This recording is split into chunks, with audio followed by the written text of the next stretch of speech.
탤런트 김성민 씨가 스스로 생을 마감했습니다. 향년 43세로 앞으로도 좋은 연기를 보여줄 수 있는 아쉬운 나이에 생을 마감한 것인데요. 너무 슬프고 충격적인 소식입니다. 김성민 씨는 갑작스럽게 세상을 떠났지만 5명의 새 생명에게 사랑을 나누어 주고 떠났다고 하는데요. 대체 어떤 사연으로 김성민 씨는 세상을 떠나야 했으며 그의 팬들에게 궁극적으로 알리고 싶었던 것이 무엇일까요? 오늘은 그를 그리워하며 김성민에 대해 자세히 알아보겠습니다.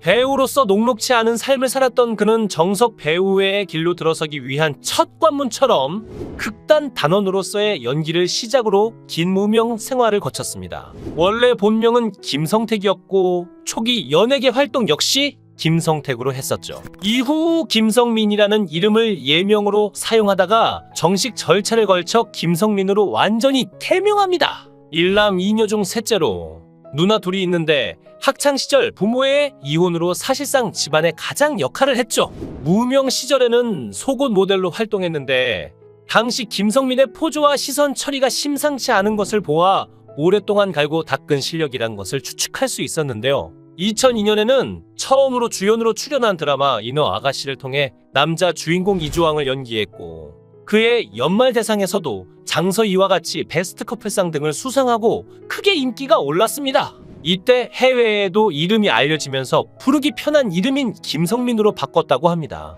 하지만 진짜 유명해지기 시작한 건 예능 프로그램 남자의 자격에 나오기 시작한 이후인데요. 이는 드라마 배우의 한계라고 볼 수도 있는데 특히 시청 연령이 높은 드라마일수록 드라마 내의 이름과 역할이 그 배우를 대신하는 경우가 많죠. 김성민 역시 이 한계를 넘지 못해 드라마를 통해 얼굴을 알리긴 했으나 본인이 유명해지기 시작한 건 남자의 자격 예능에 나와서 흔히 김봉창으로 불리는 지금껏 보여준 적 없는 반전 이미지와 이경규를 비롯한 다른 멤버들과의 조합과 케미가 대박을 치면서부터였습니다.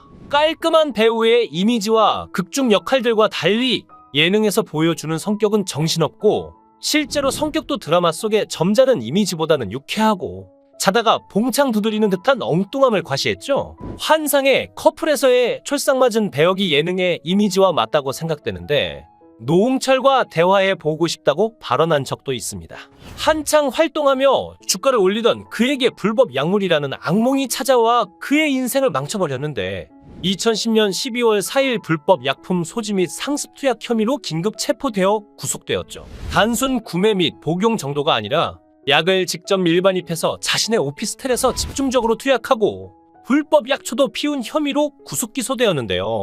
이에 대해 본인의 트위터에 사과문을 올리자 이에 대한 네티즌 사이의 분위기는 죗값 치르고 돌아오길 바란다였죠. 하지만 돌아와도 지상파 복귀는 무리일 것 같다라는 것이 대세였고 실제로 출연 정지가 확정됐는데요. 평상시 주변 사람들이나 시청자들에게 쌓아둔 이미지가 좋아서 비교적 옹호 여론이 많았던 편이었는데 실제로 남자의 자격 합창편에 같이 나갔던 서인국과 선우는 트위터로 격려의 글을 남겼고 역시 비슷한 처지에 있었던 김태원도 이번 일을 계기로 다시 재기하라는 말을 남겼습니다. 사건이 터진 후 다음날 12월 5일 남자의 자격 방영분에서 통편집되었으며 나올 수밖에 없을 만한 장면에서는 김성민이 나오는 쪽 자체를 검은색 장막으로 덧씌워버렸죠. 이 사건으로 2010년 12월 8일 KBS, MBC의 출연금지 명단에 동시에 등재되었고 그 후 지상파에서 볼 수 있었던 그의 모습은 부고 소식이 나온 후 비추어진 영정사진이었습니다.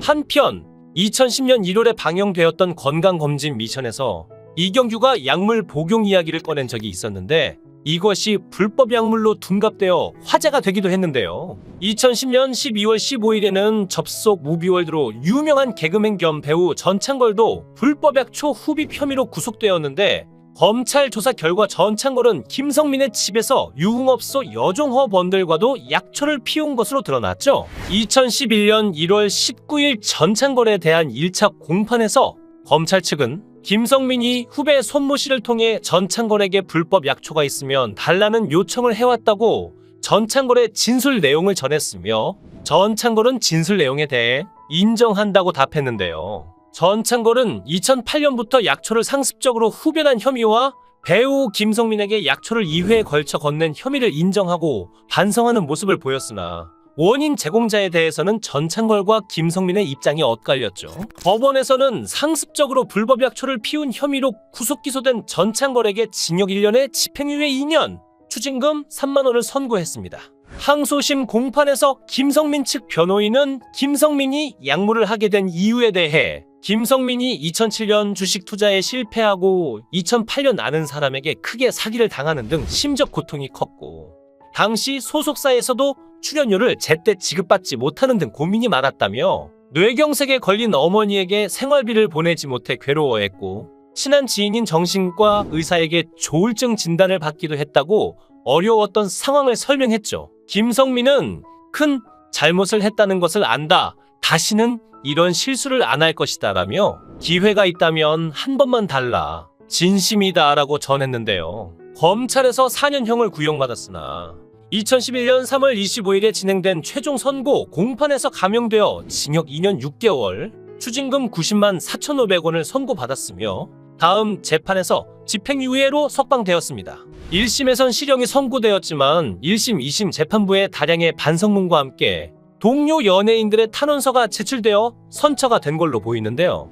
누리꾼들에게 단순 투약도 아닌 반입 배포자 치곤 형량이 낮다며 형량도 연예인 봐주기라고 비판을 받기도 했으나 다시는 범죄를 저지르지 말라며 격려하는 목소리도 컸죠. 그는 2012년 JTBC의 전 드라마 우리가 결혼할 수 있을까를 통해 방송에 복귀하였지만 출연 정지가 안 풀려서 지상파 복귀가 불가능한 관계로 이후에도 JTBC에 더 이상은 못 참아에 출연했습니다. 2014년에 TVN의 새 일요 드라마 삼총사의 용골대 역으로 출연했으며 김성민에게는 최초의 외국어 연기이자 유작이 되었는데요. 다시 기회를 잡았지만 또 다시 불법 약물에 수렁에 빠지고 말았고 2015년 3월 다시금 약물 투여 혐의로 검거되었죠. 거래에 관한 혐의는 시인했으나 투약에 관한 혐의는 부인했는데 집행유예 기간에서의 범죄라 실형을 피하기 어려울 것으로 짐작되었는데요. 그 후 2016년 6월 24일에 부부싸움 후 쓰러져 있는 모습이 경찰에 발견돼 병원으로 후송되었으나 의식불명 상태에 빠졌죠. 경찰의 조사에 따르면 평소 쇼핑 중독에 걸렸다고 언급을 많이 했다는 아내의 진술을 확보했다고 하는데요. 2016년 6월 26일 1차 뇌사 판정을 받았고 같은 날 오전 10시 10분 서울 성모병원에서 최종 뇌사 판정을 내려서 공식적인 사망을 확인하게 됩니다. 남자의 자격에서 한솥밥을 먹었고 불미스러운 사건 뒤에도 그를 물심양면 응원했던 이경규, 윤영빈, 이윤석, 김태원이 빈소가 차려진 직후 조문에 의리를 보여주었고 CJ ENM 국장인 김연수와 고인과 작품 활동을 했던 김광규, 오지호와 JTBC 드라마 우리가 결혼할 수 있을까에 함께 출연한 배우 한그로도 조문했죠. 그 후 아내 이한나 씨가 6월 27일 부부싸움에 대해 생방송 스타뉴스와의 인터뷰를 가졌는데 언급된 바에 따르면 흔히 알고 있는 주먹다짐과 욕설이 난무하는 부부싸움이 아니라 고인이 만취 상태에서 의견 차이로 2, 3분간 잠깐만 다툰 것이고 그날 그냥 재웠어야 했었다며 본인을 자책하는 심경을 이야기해 주위를 안타깝게 했는데요. 이후 그가 세상을 떠난 지 2년이 다 되어가는 2018년 2월 2일 그의 유작 숲속의 부부의 언론 시사회에서 무삭제 버전의 심의 통과와 함께 2월 15일 개봉이 확정되었다고 밝혔죠. 전규환 감독은 그가 사망 전에는 촬영은 물론 이미 1차 편집을 마친 상태였고 영화제에서 상영 제의가 들어왔지만 너무 큰 슬픔에 빠지고 그가 찍은 영화를 상영하는 게 김성민에 대한 예의가 아닌 것 같아 지금까지 묻어뒀다가 2차 편집을 마치고 드디어 세상에 알린다고 말했는데요. 배우로서 녹록치 않은 생을 살았던 그는 43년의 생을 마치고 우리의 기억 속에 묻힌 지 벌써 6년이 지났네요. 정석 배우의 길로 들어서기 위한 첫 관문처럼 극단 단원으로서의 연기를 시작으로 긴 무명 생활을 마치고 드디어 브라운관의 배우로서 빛을 발하고 많은 활동을 펼치며 많은 사랑을 받았던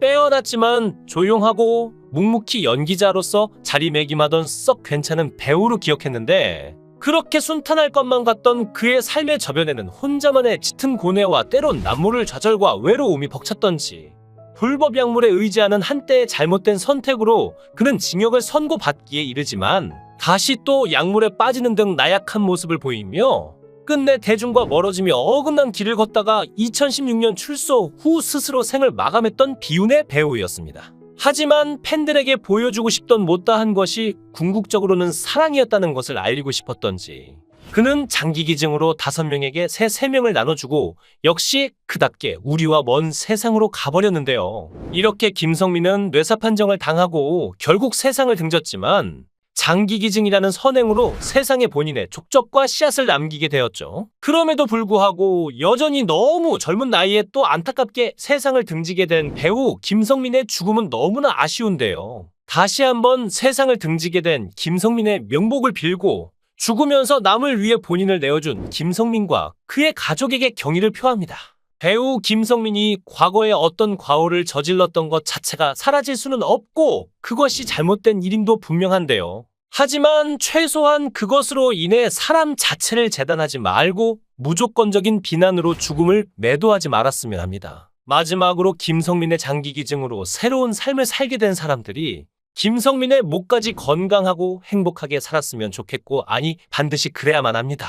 그래야만 세상을 떠난 김성민이 저승에서라도 본인의 삶에 대해 후회를 하기보다 의미가 있었다고 보람을 느끼지 않을까요? 부디 김성민이 저 세상에서는 행복하고 아프지 않고 많은 사람들과 어울리면서 즐겁게 보내시길 간절히 바랍니다. 영상을 끝까지 시청해 주시고 귀한 시간 내주셔서 대단히 감사합니다. 구독, 좋아요 꼭 부탁드립니다. 더 좋은 영상으로 보답하겠습니다. 권행